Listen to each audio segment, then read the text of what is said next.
वो उत्तर कोरिया का सबसे उत्कृष्ट और सबसे युवा गुप्तचर है। न केवल वो आकर्षक दिखता है, बल्कि उसके काम करने का तरीका भी बहुत कुशल है। हाल ही में दाहाओ दक्षिण कोरिया के हाई स्कूल में स्थानांतरित हुआ है, लेकिन उसने अभी अपना नाम बताया ही था, तभी नीचे बैठे छात्रों की हंसी सुनाई दी, सिर्फ इसलिए कि दाहाओ नाम पुराना और साधारण है। और यहाँ तक कि कक्षा शिक्षक भी ऐसा ही सोचते हैं। फिर उन्होंने उसे कोने में बैठने के लिए कहा। उसे यह नहीं पता था कि यह स्थानांतरित छात्र यहाँ आया है स्कूल जाने के लिए नहीं, बल्कि अपने उत्तर कोरिया के गुप्तचर की पहचान छुपाने के लिए, क्योंकि उसके पिता एक मिशन में दुर्भाग्यवश मारे गए थे। इसलिए दक्षिण कोरिया में गुप्तचर का मिशन उसे सौंपा गया। वास्तव में एक स्थानांतरित छात्र के रूप में वो अपनी पहचान को छुपाना चाहता था, लेकिन कौन जानता था कि जैसे ही क्लास खत्म होगी, स्कूल का गुंडा समूह में उसके चारों ओर आ जाएगा। न केवल उसे एक सबक सिखाना है, बल्कि इस अवसर का उपयोग सुई हुआ से सुरक्षा शुल्क वसूलने के लिए भी करना है। तुरंत बाद उसने दाहाओ के कंधे पर हाथ रख दिया, लेकिन दाहाओ इस आदमी की परवाह नहीं करना चाहता था। उसने देखा कि वो स्कूल के गुंडे को कोई तवज्जो नहीं दे रहा, इसलिए वो भी और अधिक विनम्र नहीं रहा। इसलिए वो गुस्से में चिल्लाया कि उसे छत पर एक दूसरे से लड़ने के लिए बुलाएं। छत पर पहुंचते ही बिना कुछ कहे उसने उसके चेहरे पर एक घूंसा मारा।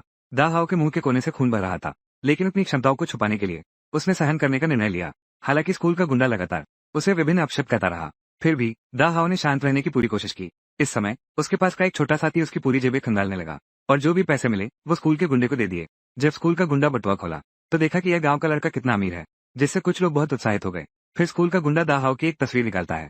बाकी दो लोग उसके पिता और बहन हैं, लेकिन अब उसके पिता की हत्या हो चुकी है और केवल वो और उसकी बहनें बचे हैं। स्कूल का गुंडा उसकी बहन की शक्ल का मजाक उड़ाते हुए दिखा, लेकिन उसे नहीं पता था कि उसकी बहन ही उसकी कमजोरी है। लेकिन उसने फिर भी खुद को नियंत्रित करते हुए तस्वीर वापस ले ली। उसने गंभीरता से स्कूल के गुंडे को चेतावनी दी कि उसने पैसे ले लिए हैं, बस यहीं पर रुक जाओ।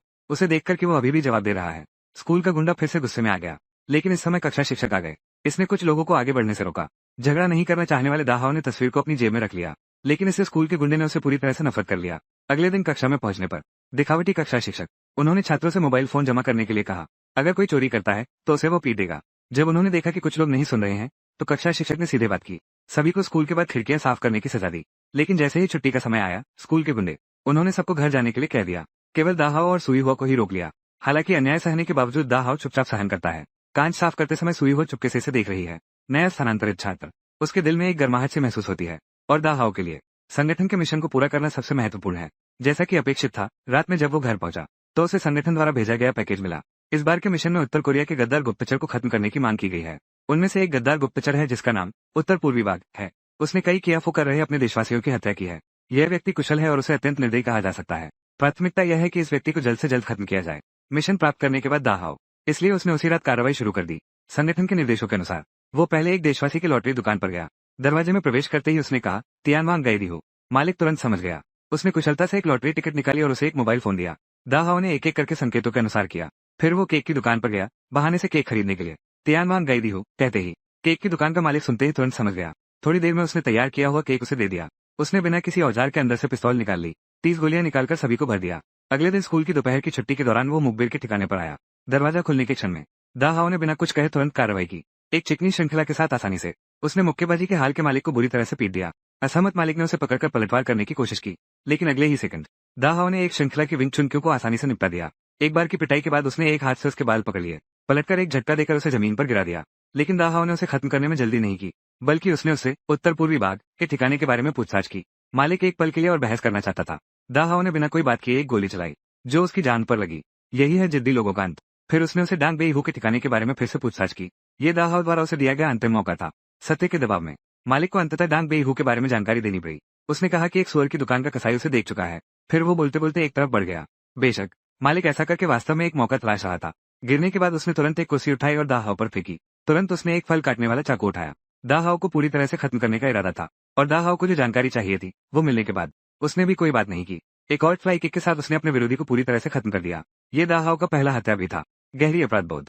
एक पल के लिए उसे अपने अच्छे स्वभाव से बाहर निकलना मुश्किल हो गया, लेकिन उसे इन दुखों को चुपचाप सहन करना पड़ा। और चूंकि समय बहुत कम था, दोपहर में दाहाओ स्कूल लौट आया। लेकिन जैसे ही वो दरवाजे में दाखिल हुआ, उसने अपनी सहपाठी सुई हुआ को देखा। स्कूल के गुंडे बेखौफ होकर सुई हुआ पर कचरा फेंक रहे थे। फेंकते हुए वे उसे यह आदेश दे रहे थे कि वो यहाँ साफ सफाई करे। दाहाओ वास्तव में नहीं सह सका कि सुई हुआ अकेले ये सब सहन। जोड़ी कुत्ते और बेचारी हैं। दाहाओ ने पलटकर जवाब नहीं दिया, बस चुपचाप जमीन पर पड़े कचरे को उठाने लगा। ये दृश्य सुई हुआ को भी बहुत प्रभावित कर गया। दोपहर की एक जीव विज्ञान कक्षा में दाहाओ अभी भी हत्या के मामले में खोया हुआ था। शिक्षक ने देखा कि वो अभी भी ध्यान नहीं दे रहा है। तुरंत उसने उसे उठने और सवाल का जवाब देने के लिए बुलाया। उसने सोचा कि वो जवाब नहीं दे पाएगा। सुई हुआ ने चुपचाप उसे एक संकेत दिया, लेकिन उन्हें नहीं पता था कि उन्होंने दाहाओ को कम आंक लिया था। सही उत्तर 5 है। वाह, सही जवाब, बहुत अच्छा। देखो कितना हैंडसम और प्रतिभाशाली सहपाठी है। सुई हुआ तो पूरी तरह से उसके प्रति दीवानी हो गई, लेकिन एक समस्या खत्म नहीं हुई थी कि दूसरी आ गई। क्लास के बाद सुई हुआ को स्कूल के गुंडों ने जबरदस्ती प्रयोगशाला में खींच लिया। ये दृश्य ठीक उसी समय दाहाव द्वारा देखा गया।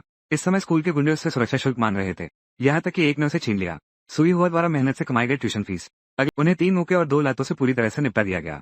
बड़े भाई ने यह देखकर खुद ही हस्तक्षेप करना पड़ा, लेकिन एक ही मुक्के में उसका हाथ टूट गया। वो केवल दर्द में जमीन पर गिर पड़ा, दांत पीसते हुए। इस तरह उसने कुछ लोगों के हाथों से सुई हुआ को सफलतापूर्वक बचा लिया, लेकिन सुई हुआ अचानक बिना किसी कारण के रोने लगी। इस लड़ाई के बाद कक्षा का माहौल काफी सामंजस्यपूर्ण और सौहार्दपूर्ण हो गया, लेकिन सुई हुआ उस दिन के बाद से स्कूल नहीं आई। दोपहर की कक्षा भी वे अपनी बात पर अड़े रहे। जब मेरी चोट ठीक हो जाएगी तो मैं उसे ऐसा पीटूंगा कि वो अपने दांत ढूंढता रहेगा। अन्य लोगों ने यह देखकर सहमति जताई, ये कहते हुए कि जब अगली बार मिलेंगे मैं उसे इतना पीटूंगा कि उसकी माँ भी उसे पहचान नहीं पाएगी। लेकिन जब आप उसका नाम लेते हैं वो आ जाता है। अभी अभी जो घमंड कर रहा था वो छोटा भाई दाहाव को इस तरफ आते देख वो तुरंत डरकर कांपने लगा, और इस बार उसने स्कूल के गुंडे को ढूंढा, ये पूछने के लिए कि सुई हुआ स्कूल क्यों नहीं आई। लेकिन स्कूल का गुंडा कुछ भी स्पष्ट नहीं कह पाया। मजबूर होकर दाहाव को तय करना पड़ा कक्षा शिक्षक से छुट्टी मांगने के लिए सुई हुआ को खोजने जाना। और जब वो कार्यालय में गया तो कक्षा शिक्षक से टकरा गया। मोटाए हुए हाथ का इलाज किया जा रहा है। कक्षा शिक्षक ये देखकर डर गए और तुरंत अपनी आस्तीन खींच ली। शायद पिछली बार का साया अभी तक नहीं मिटा। ये जानकर कि दाहाव छुट्टी लेने आया है, कक्षा शिक्षक बिना सोचे समझे तुरंत सहमत हो गए। तुरंत दाहाव सुई हुआ के जियानजी काम करने वाले कैफे में पहुंच गया। हालांकि सहकर्मी ने बताया कि सुई हुआ पहले ही नौकरी छोड़ चुकी है। दरअसल वो एक्सूसू की प्रक्रिया कर रही सुई हुआ थी। अब उसने बाहर एक नौकरी पाली है, नृत्य कक्ष में जियानजी। वास्तव में आर्थिक रूप से कमजोर सुई हुआ हमेशा से एक नृत्य का सपना देखती रही है। हर बार जब वो स्कूल के नृत्य कक्ष के पास से गुजरती वो अंदर नृत्य कर रही लड़कियों से बहुत प्रभावित होती। नौकरी में सफलतापूर्वक शामिल होने के लिए सुई हुआ ने दाहाव से भाई के रूप में उसकी मदद करने की विनती की। हालांकि गुप्तचर के रूप में दाहाव को हमेशा अपनी पहचान छुपानी होती है, लेकिन अंत में उसने सुई हुआ को हस्ताक्षर करने में मदद की। केवल सुई हुआ की कला के प्रति इस प्रेम के कारण उसे अपनी उत्तर कोरिया में अकेली बहन की याद दिला दी।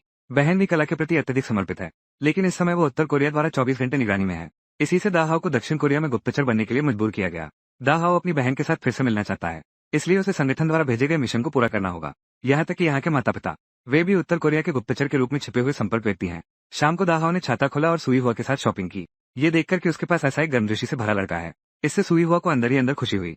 लेकिन दाहाव को उसके प्रति कोई भावना नहीं है, वो उसे केवल अपनी बहन के रूप में देखता है। दोनों इस तरह से रात तक बातें करते रहे। पता चला कि सुई हुआ भी एक दुखी इंसान है। उसके माता पिता जब वो बहुत छोटी थी तभी गुजर गए। वो रोज काम करके जो थोड़ी बहुत आमदनी करती थी उसी पर निर्भर थी, बस मुश्किल से जीवन यापन कर रही थी। अगले दिन दाहाव ने मिशन को जल्दी पूरा करने के लिए किया। दाहाव ने पलटकर मांस को उसके हाथ में मौजूद लोहे की हुक से बचाने के लिए फेंका। अंततः एक सटीक वार से उसे पूरी तरह से खत्म कर दिया। इसके बाद दाहाव ने नंबर प्लेट की जानकारी के आधार पर उत्तर पूर्वी बाग की गाड़ी को सफलतापूर्वक खोज निकाला। फिर उसने वहीं पर छिपकर निगरानी शुरू की। थोड़ी ही देर में उत्तर पूर्वी बाग प्रकट हो गया। दाहाव तुरंत मोटरसाइकिल पर बैठा और उसके पीछे कड़ी नजर रखी, उपयुक्त नीचे उतरने का अवसर खोजे। अंततः लाले बत्ती का इंतजार करते हुए सर्वोत्तम समय आया। दाहाव ने यह देखकर तुरंत टोपी पहन ली, धीरे धीरे कार के सामने की ओर बढ़ा। इस समय उत्तर पूर्वी बाग कार के अंदर बैठा था और अब कोई प्रतिरोध नहीं कर सकता था। लेकिन जैसे ही दाहाव ने उसे खत्म करने के लिए पिस्तौल निकालने की तैयारी की, उसने देखा कि सड़क पर फोटो खींचने वाले लोग भरे हुए थे।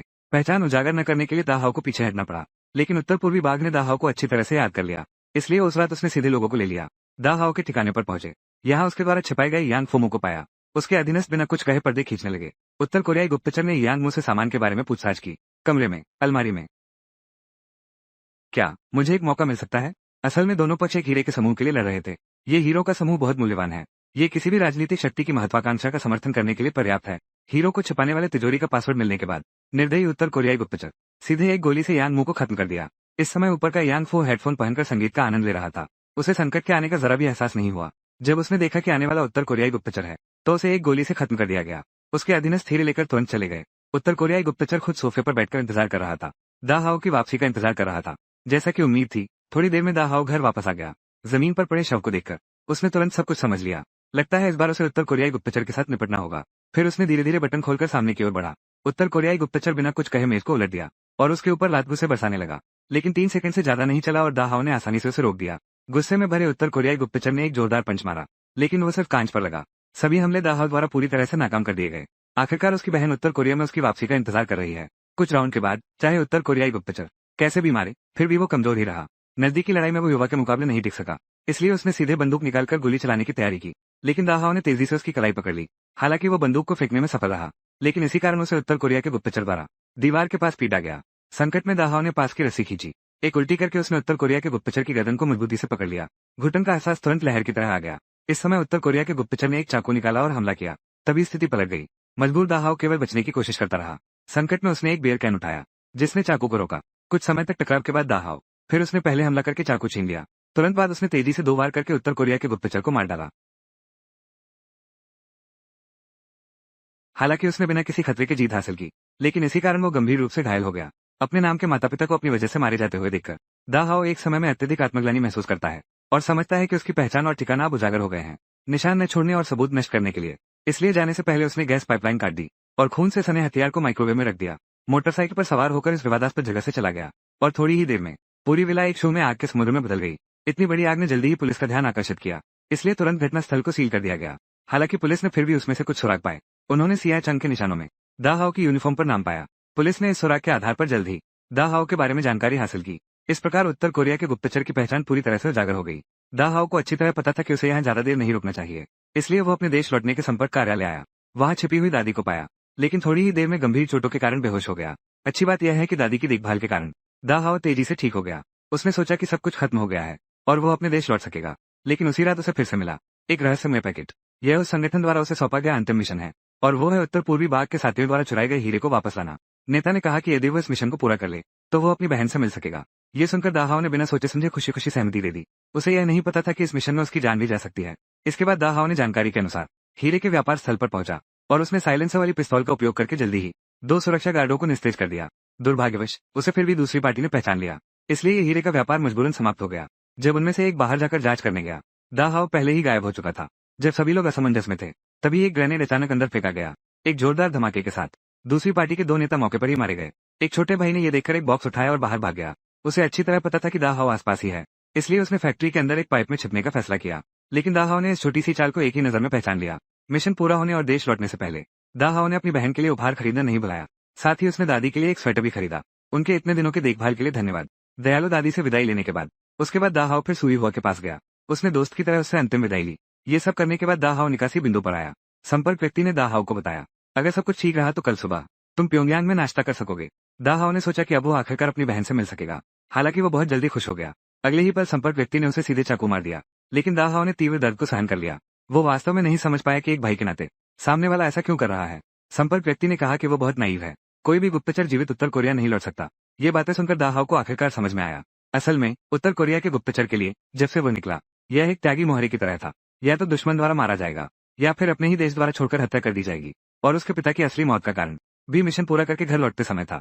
उसे मातृभूमि द्वारा भेजे गए लोगों ने मार डाला। कई मजबूरियों के बीच दा हाओ ने संपर्क अधिकारी को मार डाला। वो कभी नहीं सोच सकता था कि वो अपने देश के प्रति इतना वफादार है और परिणाम स्वरूप उसे निर्दयता से छोड़ दिया जाएगा।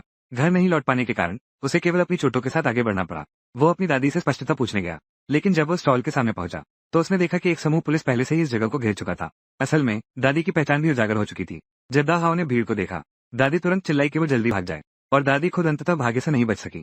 इस समय पुलिस अधीक्षक ने एक नजर पीछे देखा। भीड़ में दुखी दा हाओ, उसे कुछ गलत महसूस हुआ और उसने तुरंत उसका पीछा किया, लेकिन अंततः वो दा हाओ से काफी दूर भाग गया।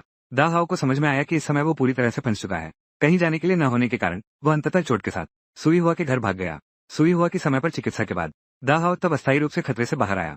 साथ ही सुई हुआ ने समाचारों से दा हाओ की असली पहचान के बारे में जाना, लेकिन फिर भी उसने पुलिस को बुलाने का विकल्प नहीं चुना। उसे पता था कि दा हाओ की स्वभाव बुरा नहीं है। वो अपनी बहन के लिए मजबूरी में गुप्तचर बना था। अंततः उसने दा हाओ को यहाँ रहने और स्वास्थ्य सुधारने का निर्णय लिया।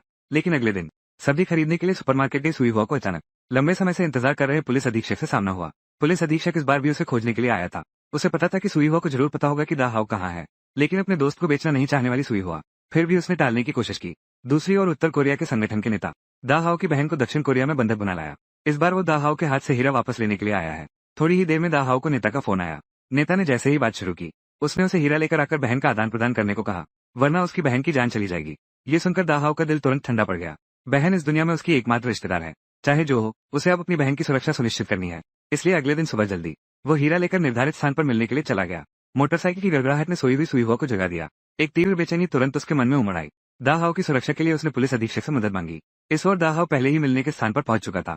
यहाँ पर अंततः उसने अपनी बहन को देखा, जिसे वो दिन रात सोचता था। उसे यह नहीं पता था कि जैसे ही वो हीरा सौंपेगा, उसके पीछे खड़ा व्यक्ति तुरंत गोली चला देगा और उसे मार डालेगा। एक क्षण में एक गोली की आवाज गूंजी।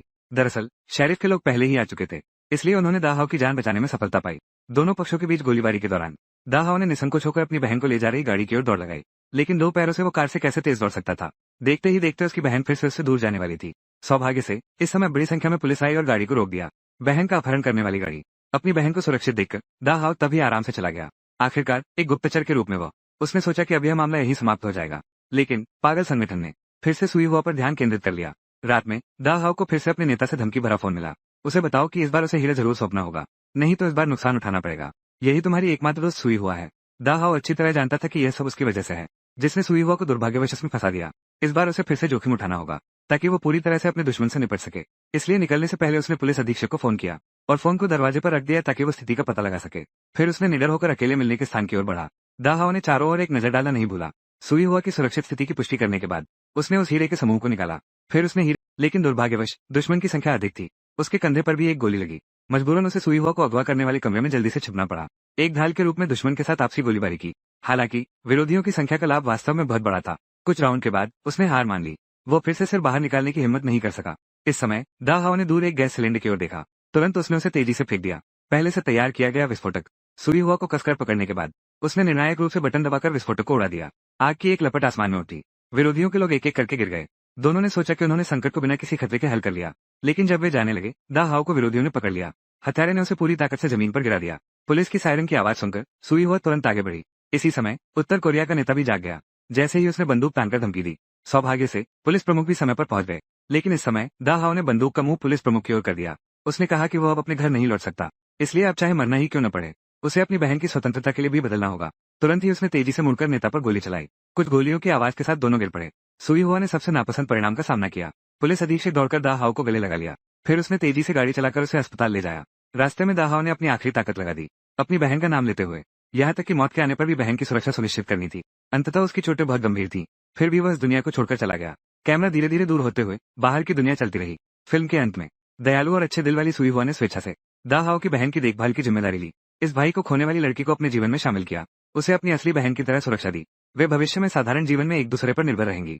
दा हाउ की अधूरी चिंता को जारी रखते हुए अगर आपको वीडियो पसंद आया तो कृपया 110 लाइक करें, मुझे फॉलो करें 300। अगले एपिसोड में और भी रोमांचक होगा 300।